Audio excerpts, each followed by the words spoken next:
একদিন সকালবেলা টুনি দেখতে পায় জঙ্গলে আগুন লেগে গেছে আর জঙ্গলের পশু পাখিরা এদিক ওদিক প্রাণ বাঁচানোর জন্য ছুটছে।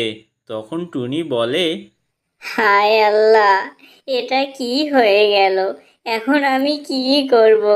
আমি এখন আমার এই ডিম দুটোকে নিয়ে কেমন করে বাঁচবো? এই বলে টুনি কান্নাকাটি করতে থাকে। আর তখন সেখানে কণিকা কাক আসে আর টুনিকে বলে, বন্ধু টুনি পাখি, যদি বাঁচতে চাও তাহলে এক্ষুনি নদীর তীরে চলো, না হলে আগুনে পুড়ে যাবে।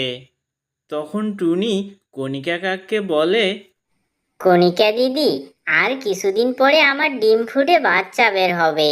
কিভাবে এদের ছেড়ে যাই বলো? আমার তো একটা কোনো কিছু উপায় বের করতেই হবে। এ কথা বলে টুনি নদীর তীরে যায়। সেখানে বাঘ ও হাতিকে দেখতে পায়।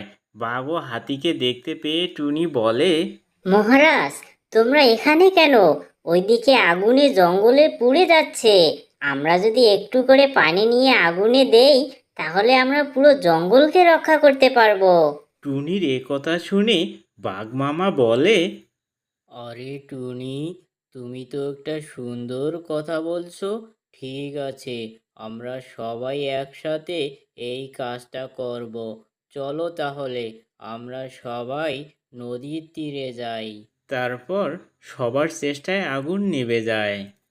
টুনির জন্য আজ আমাদের জঙ্গলটা রক্ষা হলো। সবাই টুনির এই ভিডিওটিতে একটি লাইক ও চ্যানেলটি সাবস্ক্রাইব করো।